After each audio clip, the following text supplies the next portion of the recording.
Jai Baba. I have stayed in Ahmednagar from 1942 because my mother passed away very young, and we all came to stay in Ahmednagar in our grandfather's house, which was called Akbar Press. Baba used to come very often. Actually, Baba came to our house from 1923. Beloved Baba met my father and my uncles and aunts in 1923. They came to know that there is a Parsi sadhu come to Arangaon, and they came and met Baba here. And after that, Baba just came to our house. My grandfather was sitting on the veranda. Usually in Parsi religion, when people get old, the only thing they do, old people, is sit on the veranda and read the prayer book whole day long, because we have different prayers for different times of the day. And each day has a different name. Each month has a different name. And so anyway, that's not a big thing. But my grandfather was sitting on veranda reading the prayer book. And when he saw beloved Baba walking in through the iron gate, where there were two beautiful, beautiful gardens on either side of the path, and Baba was wearing white sadra and long pajamas and open hair, and he looked really gorgeous. Baba was very, very gorgeous. His skin complexion was very shiny and lovely. And my grandfather, looking at Baba, he saw that Lord Zoroaster was coming through the gate towards him. And Baba walked right up to the grandfather who was sitting on veranda, and he started clapping. When we pray, we do not speak. So he started clapping, and all the children got there to find out why grandfather is clapping. And then he told children that here is Lord Zoroaster. And after that, Baba was one of the family members, and he just started coming to the house. That was very long ago, before I was born, because my father wasn't yet married.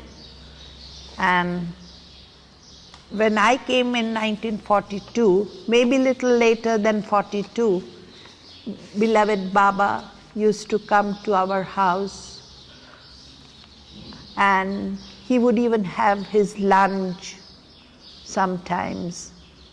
So when he used to come from outside, the first thing he would do is wash his hands. And previously we did not have a dining table in the house, no chairs. We used to sit on the mats in the kitchen and eat our food. And very simple life. Baba would walk into the kitchen, open the big pots, because we had a huge family, you see, and had tin plates and mugs to use for the daily life. But anyway, when my uncle, eldest uncle, came from Shanghai, he had become little richer than anybody in the family. So, and he got into the habit of sitting on table and having his lunch, dinner, and little glass bowls for serving and plate and all that. He had become little modern. So Baba came, and that was the first time when we had all those luxuries in the house. And Baba went to the basin to wash his hand. And being Ahmednagar a drought place, though we had a basin with a tap, there was no water. And Baba, there was a bucket on the window from which we would pour the water on our hands to wash. And I was pouring the water on Baba's hand. But I was very little, you see, 5 years maybe. So my mind was away from attention of pouring the water. And I kept pouring, and Baba held my hand. Where are you? I said, Baba, I'm right in front of you. Where am I? Here I am. So, no, where is your head? I said, I'm sorry, Baba. And then Baba took the soap from the dish, rubbed his hands, and Baba said, keep attention for what you are doing. So I said, yes, Baba, forgive me. And when I finished washing Baba's hand, I was very eager to go in the kitchen and bring those nice dishes and nice plates and glass for beloved Baba to have it, his food. So anyway, I finished and I was about to go to the kitchen when Baba caught my hand and he said, do you know how much trouble I have to go through to make this water? I said, I don't know, Baba. You know, I have to heat up 7 seas and take the water into the sky and make them into the clouds. And then the rivers, the well. I have a lot of work to do to give you this water. It doesn't just come like that. So you have to be very, very careful with water. And I said, yes, Baba. And use the water as much as you need, but do not waste it, ever. So I tell this story wherever I go, because I see in the foreign countries, people are very free with the water. When they are applying soap, the tap is on and the water is drained out. So I tell special this story that Baba said, we have to be very careful with the water, very careful. He said, I have given you all this, and then I have to not finish there making clouds, but then I have to push the clouds from one place to another and just bring them down where the water is needed. I said, oh, yes, Baba. I was very serious about it. And then I went and got the food, and Baba had a nice meal and then went back. I don't know whether he came to Meherabad or he went to the trust office to see Adi Senior, that we don't know. But Baba was very happy whenever he came to our house.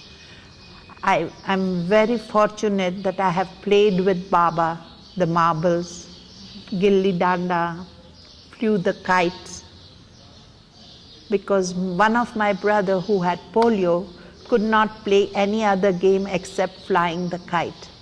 One day when he was flying the kite in the compound, we used to make our own kite in the house.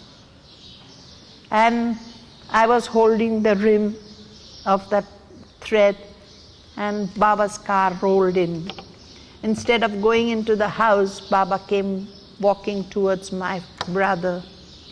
He used to always sit on the floor, and Baba petted him on his head, and then he said, give me the thread and I would like to fly the kite. So my brother handed over the thread of the kite to Baba's hand, and I was holding the rim. And Baba said, let go. So I was holding it loose so that the kite can take as much as thread the kite needs. But unfortunately or fortunately, we had not tied the thread tight to the rim. So it just went on and on and on, and it became so small in the sky we could hardly see the kite. And eventually the thread was all over, and the kite and the thread flew away. And Baba was so happy that it was gone. And then he's looking at my brother and said, shall I send you more kite and thread? So my brother says, no, Baba, we have another rim and the thread. And Baba was very happy about letting go that kite. Jai Baba. Jai Baba. Now here's Sam. Jai Baba, everybody. Jai Baba. As usual, let us begin this talk with the beautiful words of Jalaluddin Rumi. It is only till such time that ignorance prevails, one has recourse to words. When true knowledge dawns, there is total silence. Words have absolutely no meaning on the path.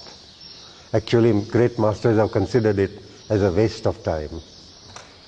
A man approached Abu Said, another great Sufi master, and he told him that, oh, you who are the light of the two worlds, teach me something that can help me walk the path.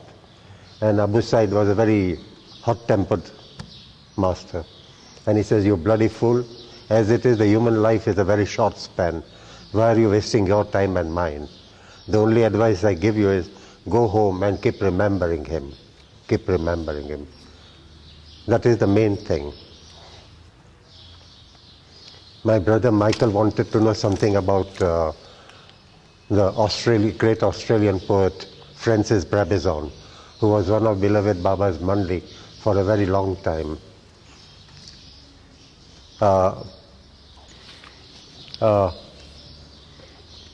In the year 1950, I began my sea career as a wireless operator on Merchant Navy.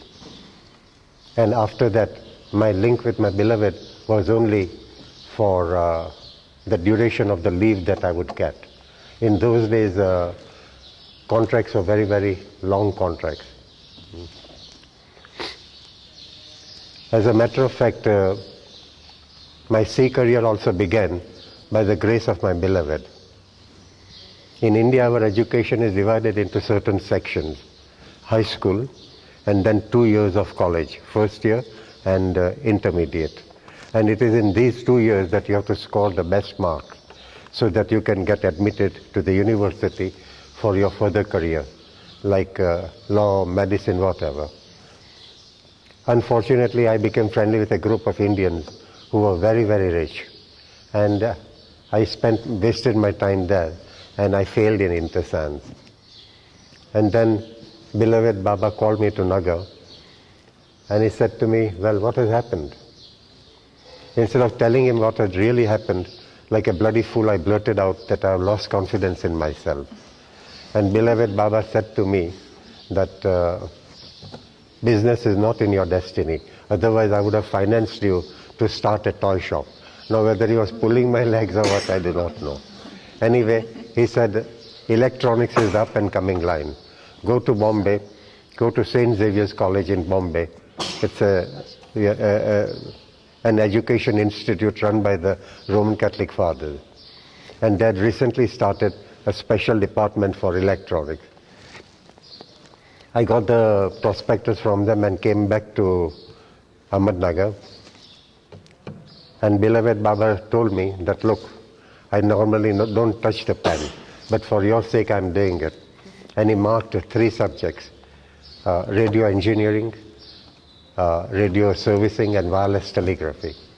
And he said, now don't fool around, get through your exams and leave the rest to me. And by the grace of my beloved, in April of 1950, I got my license to operate a wireless station on board a ship or on an aircraft. And December of 1950, I got a call from a British company. And now, the grace of my beloved began. The letter of appointment they sent me was that the British operator had gone home on leave, and that they will appoint me only for 6 months, and then I'll have to come back. Because every shipping company I approached, they would tell me, you don't have any experience, so we can't employ you. But unless and until they'll permit me to board a ship, I can't get the experience. And I decided 6 months is more than enough. Anyway, when I approached the company, one Captain Dwyer, an Irishman, he took my interview, and he said, everything is all right, Mr. Kerawala, but there is a bit of a problem. Now, I had lost my father a long time back, and coming from a low middle class family, We needed the money very badly. So I was a bit worried as to what the problem is. But then his game began. And he said to me, the British operator is not coming. Would you like to work for the company on a permanent basis? And that is exactly what I wanted. I said, I don't mind. And then he said, what length of contract would you like? I said, whatever company says is acceptable to me. And Captain Dwyer told me that we'll sign a contract for 3 years, but after 2 years you feel homesick, come to me and I'll send you home on leave. Actually, I worked for more than 3 years because we needed the money. Then he says to me, show me your appointment letter. And in that letter, they had offered me 35 pounds. Now, 35 pounds in 1950 was good money because people working ashore in England, they were getting about maximum 6 to 8 pounds a week. And 35 pounds a month was not bad. But again, he had begun his play. And Captain Dwyer tells me, no, this is not right. The Maritime Union of England has increased the wages and you will begin with 40 pounds a month. And that's, even without having seen my ship, I get the increment like that. What I'm trying to convey is that this job was entirely thanks to my beloved. And then I worked for that British company for more than 13 years. And the crew were Arabic and the officers were all Britishers. So, because I was spent my time 13 years with them, a stage came when I could speak Arabic very, very fluently. Not only in Arabic also there are different variations, minor variations. Certain parts of Arabia are very crude and their Arabic is a bit on the rough side. Places like Bahrain, Kuwait, Beirut, their Arabic is much more refined. So I could now even gauge what particular type of Arabic language I should speak. So this is all about. Now we come to our brother Francis. I was once home on leave at that time and beloved Baba was in Guru Prasad. And beloved Baba had given Francis the order that each night he should compose a ghazal in English and then next morning he should read it before beloved Baba. And those days when I was present at Guru Prasad, let me tell you, they were very beautiful ghazals. Francis Brabbison was a real great poet. It is a pity that he has not been recognized so far by the world, but he was really a very great man. As Brother Erich once mentioned to me, Francis Brabbison had such a great command on in the English language that he could break or make a man only through words, like that. And this particular day, he had composed a ghazal and read it before beloved Baba. And beloved Baba in his way, we were all sitting there and Baba said, listen carefully, very beautiful. And we all politely nodded our head. And Baba told Francis, read it again. And Francis read it again. And Baba again turned to all of us and said, beautiful. No denying the fact that he is the Hafiz of my time. Then he says, read it again. And like that, he made Francis read the ghazal 7 times. By that time, Francis, who had a very short fuse, blew up. And he said, what's wrong? Why do you want me to read this ghazal 7 times? Very angry, I mean, I was a bit nervous that man talking like that before the very Lord, like. But beloved Baba was absolutely calm like an ocean. And he says to Francis in his beautiful sense of humor, well, if you don't repeat it 7 times, how the hell do you expect me to remember it when I come back after 7 years, 700 years? And we all burst out laughing like that. So that is one of the incidences I remember with Francis, like that.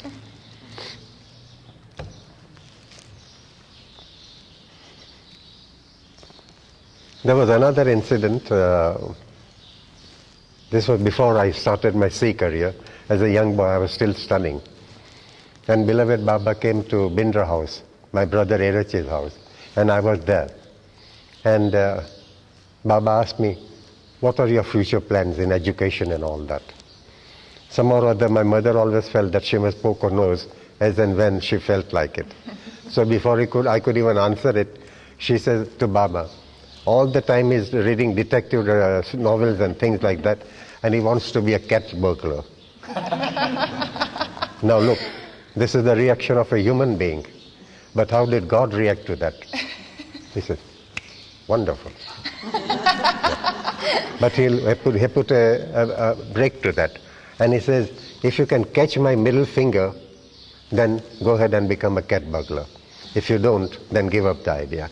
Of course, I couldn't catch it, and I had to give up the idea. But many times I would think to myself, God forbid if I had really caught that little finger, I would have been one cat burglar that no police could ever catch, because I took up that job on the orders of God. How did he move his middle finger so you couldn't catch it? No, I mean, I don't know, but he used to do something like this. Cover his one hand like that, you know. And now you have to find out which is his middle finger and catch it. And when he opened his hand, it was the index finger, like that. Now coming to this talk about thieves and all that, looks like our Lord in every advent had a soft corner for these people. And during the time of Lord Buddha, there was a Brahmin, very highly educated Brahmin, and extremely noble, very beautiful character. He was a Brahmin in the true sense of the term, not like the priest class who are there only to make money from their profession. But unfortunately, being a very straightforward man, no one approached him. And all the time, there was nothing in his house. So he decided, what should I do about it? And he had a brainwave, let me go and ask Lord Buddha what I should do. And he went to Lord Buddha and he says, this is the case.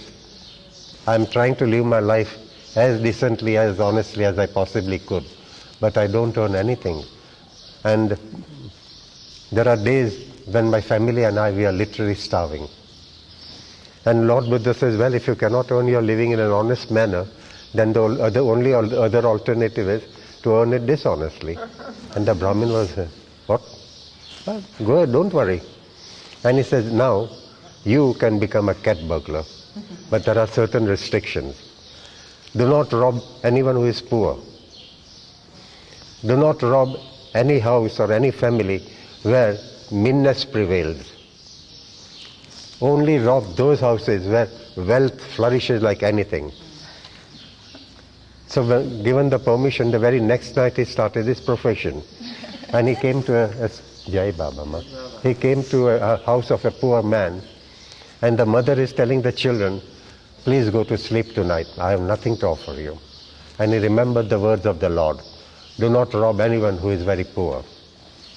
Then he went to another house, a little further away, which was bigger and more aristocratic looking and all.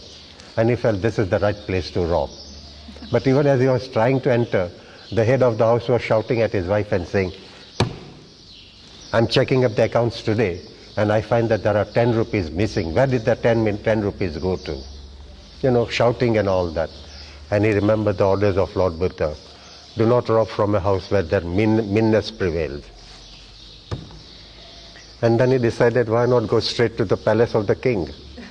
The Lord has given me the permission. Now, the king's name was Bhoj, King Bhoj. And King Bhoj himself was a very spiritual-minded, very noble man. And he a very highly intelligent king, and he had composed the quatrain. Behold my beautiful palace, behold the great wealth I own, behold my beautiful queens, behold the might of my army. And he had composed 3 lines of that quatrain, but the 4th line he could not complete. So he entered the palace of the king and managed to go right up to the very bedroom of the king. Now the king had discarded his dress and all, you know, dress studded with diamonds and rubies, and it was lying helter-skelter in his bedroom. And he approached thinking of picking up something and then going away. But even as he approached there, he saw on the table this piece of paper with the lines, my palace, my queen, my wealth, my army, but the last line was not complete. But this Brahmin was a very learned man and very spiritual minded. And he completed the line by saying, "O king, the day you die, all this will have no meaning." And he left. He didn't touch anything. And the king got up in the morning and he looked around and he felt that someone had entered his bedroom. And sure enough, when his eyes fell on that paper, he saw the last line was completed. That, "O king, when the angel of death takes you away, all this will have no meaning." He went to the court and made an announcement in the country that one who entered my bedroom last night must come to my palace today. And I promise him that no action will be taken against him. So when the Brahmin heard that, he went there. And the king asked him, "You were the one who entered?" He said, "Yes." "And you completed the quatrain?" He said, "Yes, I did." And the king asked him, "Such a learned and wise man, why are you doing this thing?" And he narrated the whole incident, that I approached Lord Buddha and he gave me advice that I should start earning my money in a dishonest manner. So I decided that why not start my career right in the palace of the king. And the king said to him, "Okay, fair enough. Now I will appoint you as one of my ministers and I'll pay you regularly, so you need not do a thing like that." The idea was that apparently the Lord misguided him. After all, stealing and robbing is a wrong thing. But that was not the... Lord Buddha knew. He had arranged everything in such a manner that he knew that eventually the man will come to the right path on his own, like that. This is how God works in his creation. And one day, the same King Bhoj had a thought in his mind that all this that I'm enjoying, it must be based on something very noble that I had done in my past life. So he called his wise man and said, "Can you find out what I had done in my last life that I'm enjoying the fruits of all this today?" And they said, "Lord, we cannot do that. But there is one man, Siddhartha Gautam Buddha, and people consider him to be the wisest of the wise, the emperor of the emperors. He will help you." And Lord Buddha said, "Then bring him to my palace." And the Grand Vizier told him, "No, king, that cannot be. You are merely a king, but he is the emperor of the emperors. So you will have to go there." And he went again. Now he had already heard about Gautam Buddha from that Brahmin. And he approached him, and Lord Buddha smiled and says, "What can I do for you?" And he says, "Lord, I have this question to ask." And he says, "Yeah. What was this very noble act that performed in my last birth that I'm enjoying the fruits of it today?" And Lord Buddha smiled and put his hand on his head, and the whole scene changed. And he was now in his past life. There, he had lost his mother and father at a young age. And he, his brother and his sister were the only three left. And they managed to eke out a small living like. But a time came when a very drastic famine struck the place. And for days on end, people were starving and dying. One fine day, this man managed to get 6 chapatis, unleavened bread. And he gave 2 to his sister, 2 to his brother, and 2 he kept for himself. Just at that very moment, a fakir, one who has renounced the world, came to the door and he said, "I'm very hungry, kindly feed me." The sister of this man abused him, shouted at him, and told him, "Get the hell out of here," because they themselves had been starving for a long time. And because he did not leave, she took up a broom and charged it on him and struck him with the broom. He then turned to the brother and he said, "Give me something to eat, I'm very hungry." And the brother made a very vulgar gesture of opening his lungi, very filthy thing to do, and nothing. And the last brother, he approached him and he gave him 1 chapati. And he saw that this man was still very hungry. Though he himself was very hungry, he gave him the 2nd chapati also. He ate it, and that fakir was a very advanced soul. And he raised his hands to God and he said, "Only an emperor of emperors could have a heart so big as that." And then the whole scene changed. And Lord Gautam Buddha now tells King Bhoj, your sister today is in your own kingdom, and she is a municipal road sweeper because she had taken that broom. Your brother, who had behaved very vulgarly by showing him his private path, he has become a madman in your kingdom, and he roams about naked in your kingdom. You, because that fakir raised his hand and said, only an emperor of emperors or a man with a very big heart could do an act of charity like that. Because of his blessings, oh King Bhoj, you are enjoying the fruits of that act. Now you know why you are enjoying it. This is the way, they show us the things. The whole idea behind the great masters is not that they want to beat the tom-tom or to show, oh, I'm a great master. No. They come here exclusively to teach the likes of us. That is the only purpose they come. And that is why great poets have said that I came before you covered with sin from the top of my head to the tip of my toes. But you never exposed my sins to another human being. You put a curtain on it. You embraced me and welcomed me completely. And that very act of love and accepting me with all the filth and shit that is in me, that was more than enough to make me your slave for the rest of my life. This is the way God does it, like that.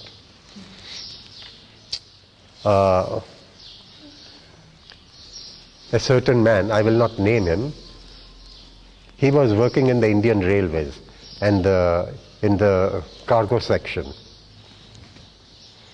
And he and 2 or 3 of his co-workers, they were pilfering the cargo and selling it and all.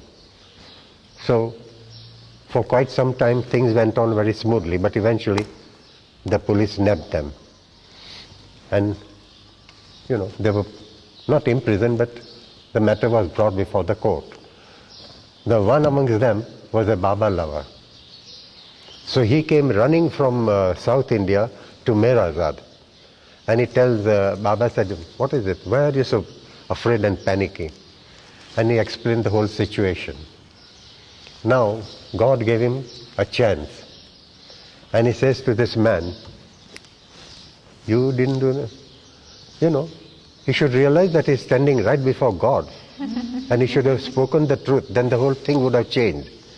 But he said, no, I have not done anything like that. Again, God gave him a chance. You didn't do that? No. Third time, beloved Baba asked him, you didn't pinch the cargo, didn't steal it? No, Baba. Then Baba said to him, then why are you frightened? Go home, don't worry, truth will prevail. That was the only statement beloved Baba made. Truth will prevail. He knows that he had done it. So that is why he said, truth will prevail. And he left. And soon after the matter came to court, and all the 3 of them were sentenced to about 3 or 4 years rigorous imprisonment. And look at the love and compassion of the Lord. He wrote to his lovers in that particular part of India, saying that so-and-so is now imprisoned. His family will be ordered to vacate the government quarters. So try and make provisions for their stay. They will have no money. So make sure you provide for their food and lodging and all that. And third, the children should not miss their schooling. So make sure that you pay the school fees and all. And like that, his whole family was taken care of. And from the prison, he sent a letter to Baba, thanking beloved Baba for all the love and care and attention that was being showered on him. But on the other side of the picture, my brother Erech, he is sitting there all the time wondering. He is sitting right before Baba and wondering. Here is a man who says, I am God in human form. His own lover came running off so far off distance as South India and begged for his help. And he said, don't worry, truth will prevail, nothing will happen. And here this man is in prison for 5 years.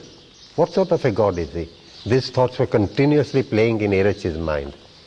And in 1960, that East-West gathering was 1962. In 1962, beloved Baba held that East and West gathering.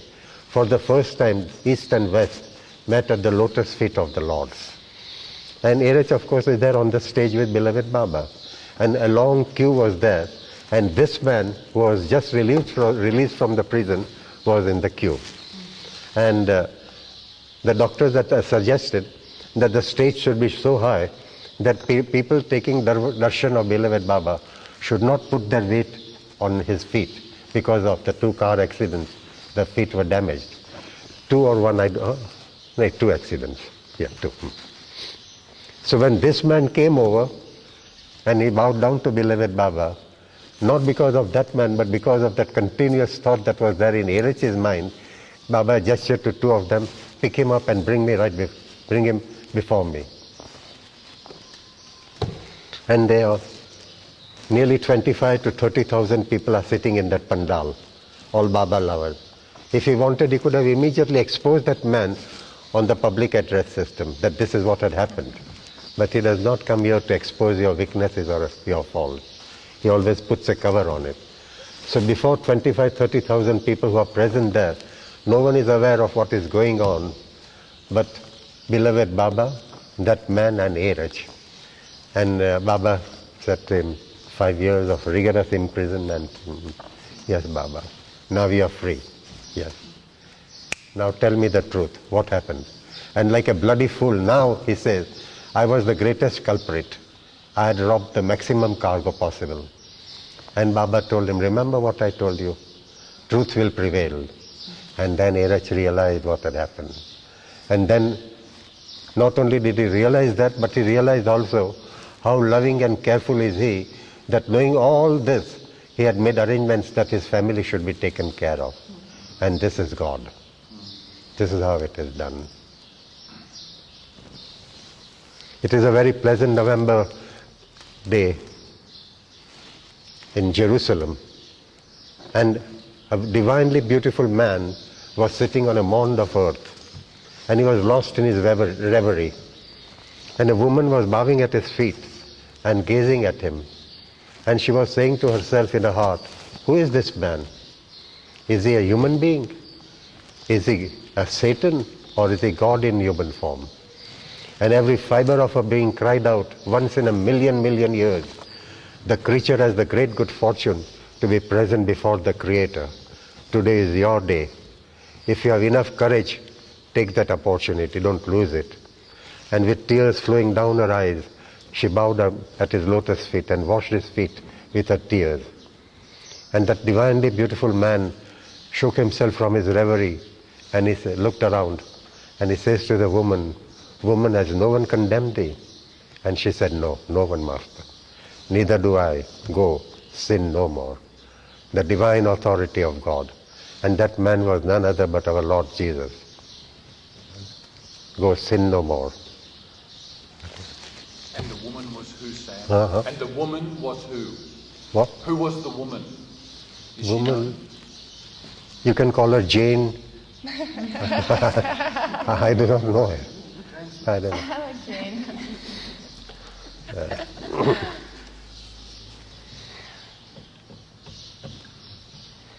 There are many such incidences of his love and compassion. Like we have this village Arankau over here, about 1 kilometer away at Meherabad. You all have been to Meherabad? About 1 kilometer away, there is a village called Pimpalgaon. And an elderly lady, a village woman. Now remember one thing, our Indian village ladies, and they're not educated. Say out of 1,000, maybe 1 or 2 might have attended a school or entered a classroom. Majority do not even know what a school is. One such woman came to Meherabad, and beloved Baba's sister was there, and she tells beloved Baba's sister Mani that I'm getting old and frail. My health is giving way. All I want is to have the darshan of my beloved. And Mani says to that old woman, I'm very sorry, but beloved Baba is in seclusion and he's not giving darshan to anyone. And the woman pleaded and said, do not want to ask any questions.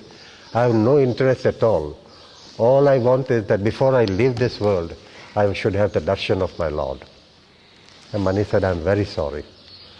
So disappointed, she was about to leave when Mani remembered that each morning beloved Baba was carried from his bedroom to the Mandli hall, where that chair is, and hold his darbar, his court. And she says to that woman, tomorrow we be here by 7:30, 7:45, and Meher Baba will be carried from his bedroom to the Mandli hall. You can have his darshan at that time.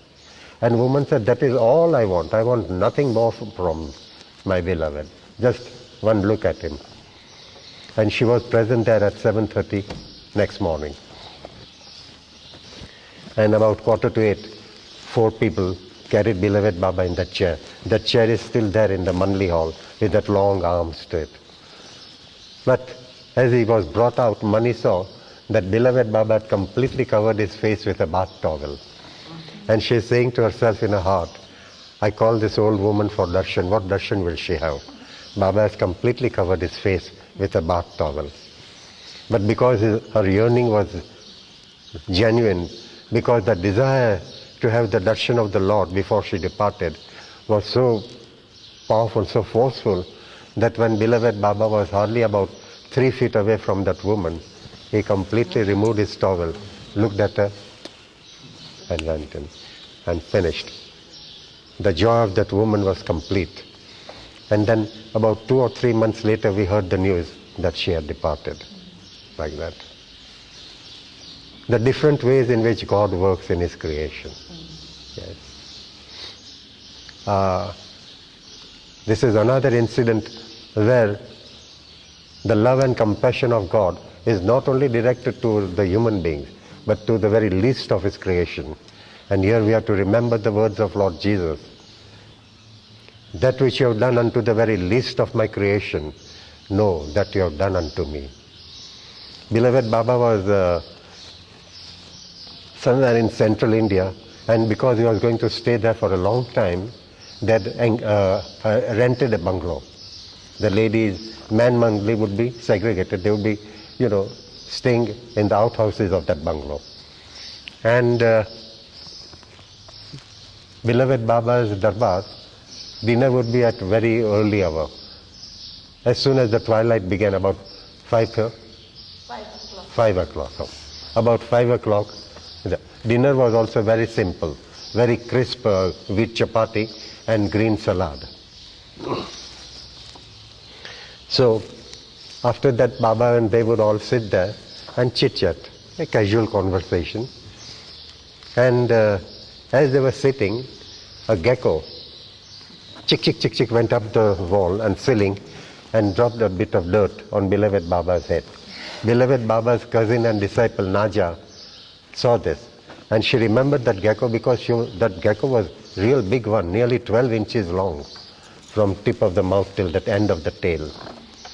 And normally Baba had one habit that alongside that small table, there would be a stack of handkerchiefs.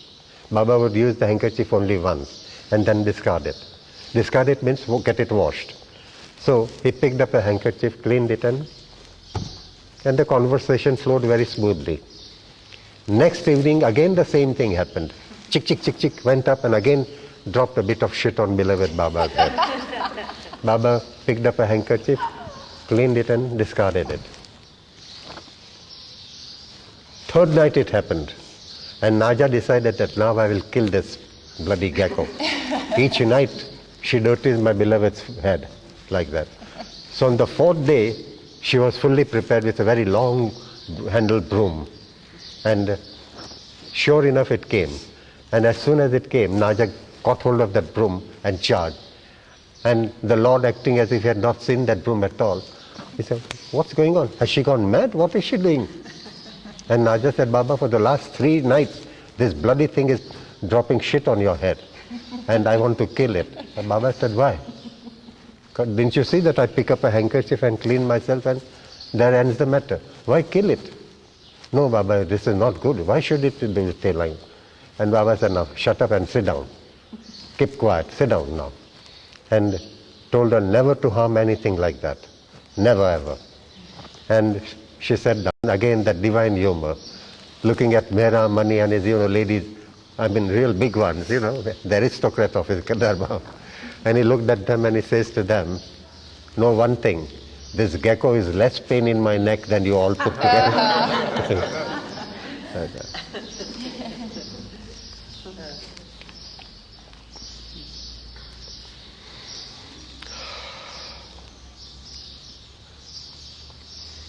On one occasion in Pune,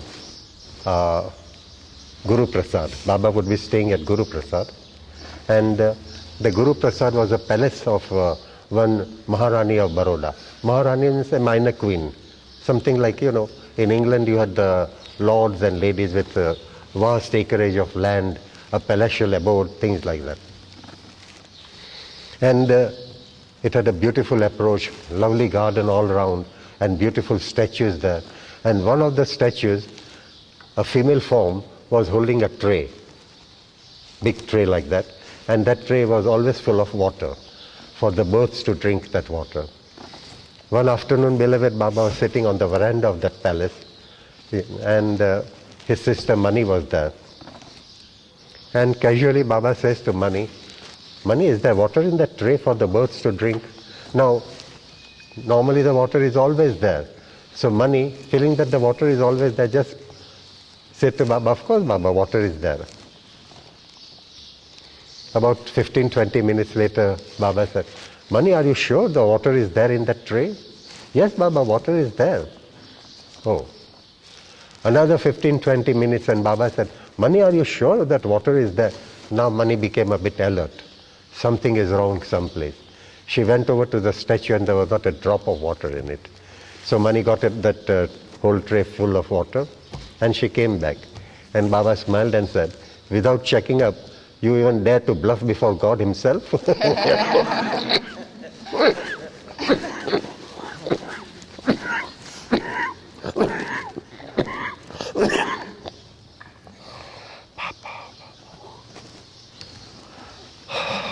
It's a bad cough and cold.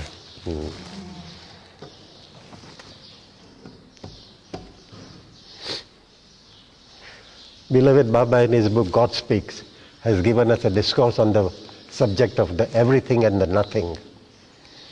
And I have read it. Many of you must have also read that book.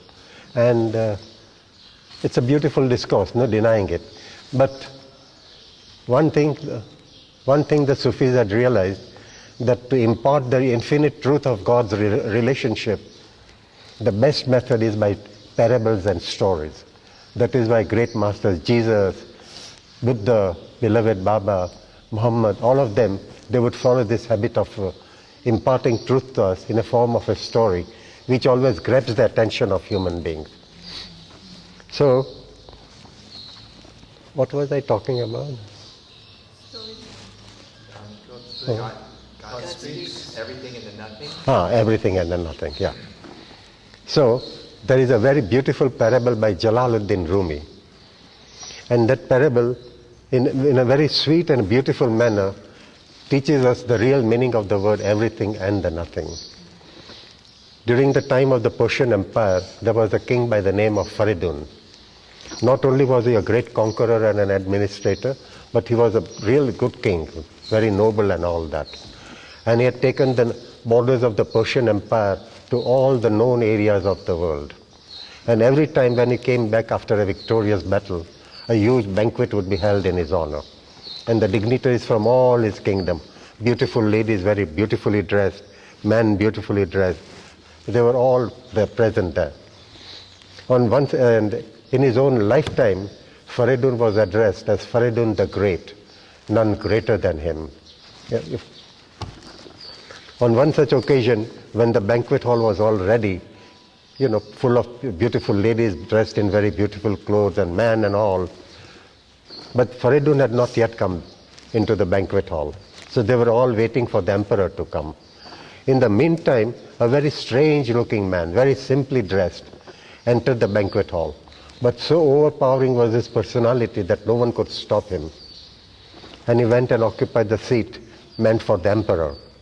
Now the Grand Wazir began to wonder, what should I do about it? He is occupying the chair of Faridun. If he deserves it, well and good. Otherwise, after all, he is a king. If he goes angry, he might even cut off my head. So now he approaches this man to find out who he is. And he says to that man, "Excuse me, sir, are you a governor of some place?" And the man did not look at the Grand Wazir, and he says, "No, I'm above that."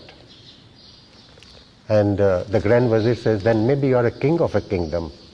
Still he did not bother to look at the Grand Wazir, and he said, "No, I'm above that too." "Then maybe you are a king of a couple of kingdoms." And he said, "No, I'm above that too." And the Grand Wazir could not understand what's going on now. And every time he just gave the same answer, "I'm above that too." And suddenly it dawned on the Grand Wazir that maybe he's talking to an idiot. So more, out of making a mockery of that man, he says to him, "Maybe you're a prophet then." And he says, "No, I'm above that too." And the Grand Wazir was now convinced that he is an idiot. So ironically he says to him, "Maybe you're God." And he says, "No, I'm above that too." And now the Grand Wazir was convinced that he is an idiot. And he shouted at him and he says to him, "You bloody fool, there is nothing above God." And now that man looked at the Grand Wazir and he says, "Grand Wazir, now you know who I am. I am that nothing which is above God." How beautiful it is done, how beautifully. I am that nothing which is above God. Yes. These are the things that used to appeal to me, the method of the teaching. Yeah. Everything very, very simple, very simple. One day Abu Said was asked this question, how should one approach God? What is the right method in approaching God? And Abu Said said, when the time comes, I'll give you the answer. Relax. And one Friday, he told his disciple, "Come on, let's go for a walk." And his ashram was very close to the river bank. And he took them to the bank of the river, and there, Abu Said is now talking to the river. And he's saying to the river, "Oh river, innumerable are the blessings that you have showered on God's creation. God's creation drinks your water and satisfies that thirst. It is your water which we use for our agriculture. The energy of your flowing water we use for our industries. Innumerable are the blessings that you have showered on me, on God's creation. I have not enough words even to thank you." And now the river is answering. Actually, river is not answering, but Abu Said himself is speaking as if the river is answering. And Abu Said continues as if the river is speaking. And the river says, "Abu Said, I do not know what the hell you are talking about. I never knew that I was such a great blessing of God to His creation. I never knew that my water is being used for quenching your thirst. I never knew that my water is used for your agricultural purposes. I never knew that the energy of my flowing water is used for your industries. I know nothing about it. All I know is that I flow very fast and swift with the one purpose only, to reach the ocean, merge in the ocean and become one with it." And then Abu Said turned to his disciple and he said to them, "This is the only way one can approach God. One continuous, fixed one thought in the mind to reach the beloved, that is all." That is how we explain to them how one should approach God.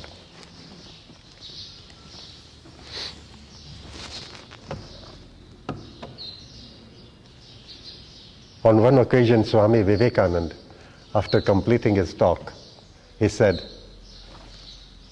"If any words of wisdom have come from these lips, they all belong to my master. Only the mistakes are mine." With that word, I close now. Jai Baba, Jai Baba, Jai Baba.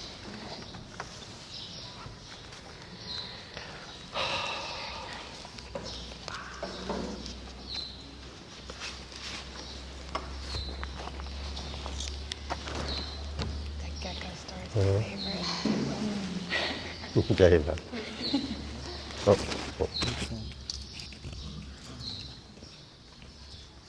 Why two of them?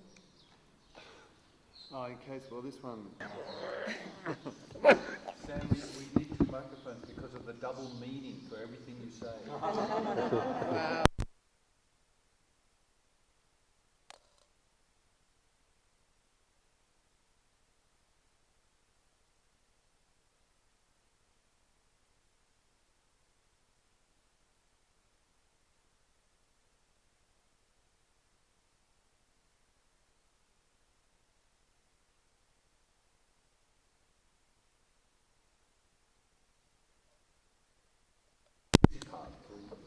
And beloved, huh? This is the juicy part. And we were all sitting at his feet. I was home on leave from my sea job. And Baba, there were nearly 26, 30 of us there. And Baba says to them all, you know, this Sam, big money, but never puts his hands in his pocket. Today we'll make him spend money. And in Pune there's a movie house called A New Empire. Actually, it was, made mostly for the British and the Australian troops that were there in Pune. No sense of acoustics, nothing at all over there. Just a tin shed and all. But Laurel and Hardy was playing there. And beloved Baba loved them. And Charles Chaplin. So Baba said, come on Sam, take us all to the movie. So we all went there for seeing the movie. And as I said, just a tin shed, and we occupied the last 2 rows, about 26, 30 of them. The 2 rows we completely occupied. And it so happened that I was sitting right behind beloved Baba and Airaj. And then the movie began. And you know how Laurel and Hardy is. A child of 6 to one as old as 96 gets engrossed in it and loves to keep watching it. And we are really enjoying it when suddenly I saw beloved Baba give a nudge to Airaj. It so happened that Airaj too was enjoying the movie. So Airaj half-heartedly gets up. Baba, another 5 minutes and the movie will be over. Baba looked at Airaj and said, is that so? And he made a gesture like that, sit down. Now whether that was the command of God or the bloody Maharashtra State Electricity Board, the electricity failed. Wow. And I'm sitting right behind my beloved and abusing MSCB in very vulgar manner. Then about 2 or 3 minutes passed and beloved Baba gave a nudge to Airaj and he said, want to sit or shall we go? By that time Airaj knew beloved Baba's method of working. He said, come on, let us go. Can you narrate some of your talks with Baba? Baba? One of the talks that Baba had with you. Can you tell us? Did you hear her?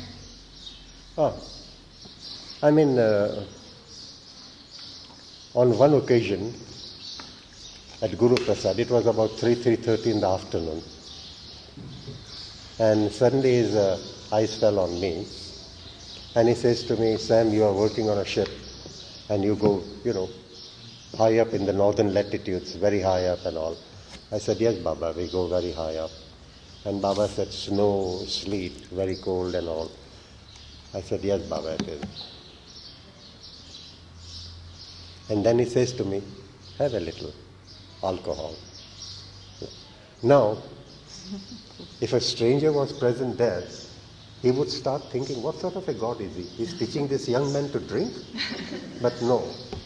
From that time onwards, have a little became my limit.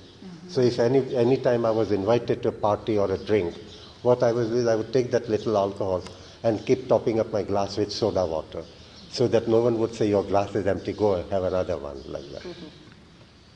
But, it was not a case of, come on now.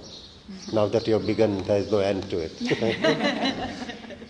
Like that. Many occasions like that, yes. Another occasion was, again, I'd come back from the ship and I put on a lot of weight. And Baba said to me, what's going on? What is wrong with you? What are you doing? What do you eat on the ship? And I told him this, that. And then he gave me orders that I should not have butter, cream, and Potato chips. wafers. I think Western world calls them crispy Potato chips? potato chips. Yeah. Potato. And we also have in India what is known as straw potatoes. Same thing, but like that. And he gave me orders that I should not have all that. By that time, I too had become a bit wiser about my beloved, and I kept my mouth shut. Because if I suggested that what about French fries, he might have said no. But on the ship, for lunch, dinner, we normally would get only French fries and green peas. Whatever is tinned stuff. No other vegetables would be there, like that. So, on the ship I used to eat French fries along with my lunch or dinner. But whenever I came to India, I would not eat it. And now, because I'm all the time in India, I have stopped eating that also. Like that, a few orders were there, that was all.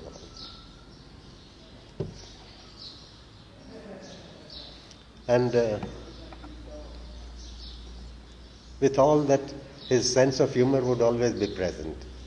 1954 in Satara, Baba called me there. I came home on leave and he called me there and he told me, now you stay here for as long as I tell you. He made me stay there for 10-15 days. And remember those days, there was not a big crowd. Only the very intimate Manli would be there. And one morning, he said to me, I would always be sitting before my beloved with my head down because I was afraid to look at him. Because I knew that I am in the presence of one man who knows thoroughly well what bloody shit I am. So I would always look down. So he snapped his fingers, I looked at him, and he said to me, Sam, do you know me? And I said, of course, Baba, I know you. I did not know that he was, pulling my legs. And he says to Erach and others who are present there, see, you people have spent 30 and 40 years with me. You do not know me. And here is Sam, come from Pune 2 days back, he knows me. I said, not in that.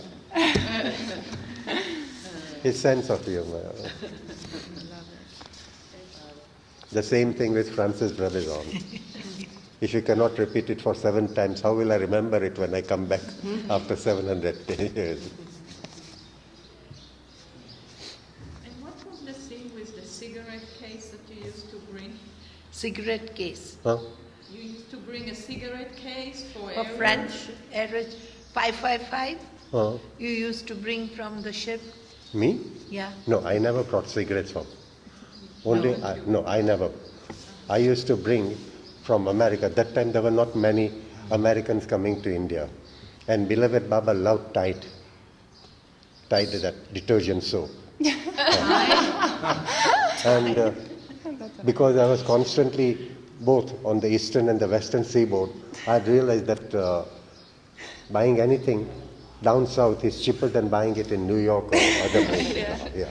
True. So I would always, somewhere in New Orleans or like that, I would buy that real big 15 or some, it's like a big, with a handle and all.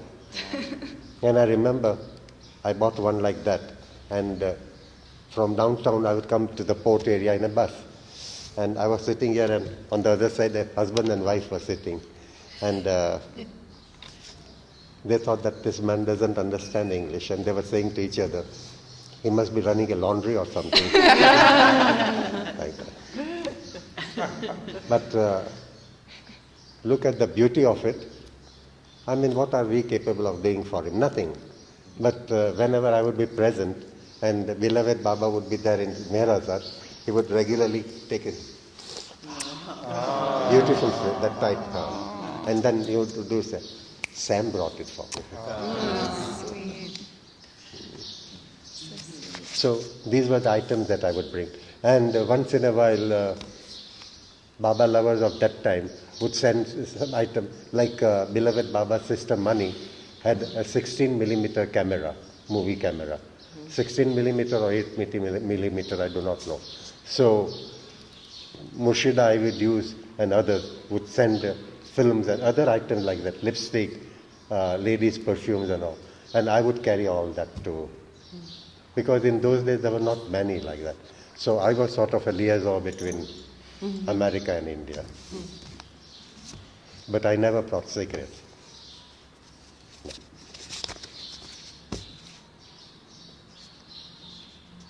Gone cigarette? I don't think anyone ever brought cigarettes for Baba. Not for Baba, for others. It was for Erich or something. Erich, yeah. Erich might be, yeah. Thank you, Sam. Thank you. Don't ever do that. Because these are the stories Wonderful. by great master, not by me. I know, but And on one occasion, I narrated a story of the Samadhi. And there was a big crowd, about 35 or so. And they began to clap. Right before the Lord and the Samadhi. And for a fraction of a second, You're like, and then better sense prevailed. Yep. And I told my beloved, please don't play tricks like that with me. I told you honestly, I'm an Enoch. Yep. So you won't believe it, he heard my prayers, and 4 days later, there was an altercation near the Samadhi. A trustee and one worker was involved, and they began to fight, and they became so angry, they began to use offensive language and all. And if people had not intervened, they would have come to blows also. So the matter went to the board of trustees, beloved Baba, and they passed a rule that from now on, no one must talk at the Samadhi, no storytelling, because Nanak Kher, the keeper of the Samadhi, from his time, he would always tell me, son, narrate one Sufi story. And it had become a routine, but then that rule came about, and till today, I never talk at the Samadhi. He had heard me. Well, thank you for sharing. He is very, very particular. Once he grabs you, Done. finished. No? Well, thank you. On one occasion, night time, a banana was being given as a prasad. And at that time, my Roshan was in Pune. I was all alone here at Meherabad. And I said to myself, wow, this banana will be good for me tomorrow breakfast. Now, I already had bananas in the house, but that thought came to me. And because such a thought should not have come, when I go to collect my prasad, that lady picks up the banana and that orange sweet. And then, for no rhyme or reason, she kept looking at me like that for quite some time. I said, what's wrong with this woman? Kept looking at me and then put the banana down and gave me that orange. I was fuming with inside. I said, why did she do that to me? But when I was going down, I realized that this thought had come to my mind. That this banana will be good for breakfast, as if I could not buy a banana then. So he wanted to draw my attention that don't do such things. You know? After all, you are the slave of the Lord of the universe. Jai Baba.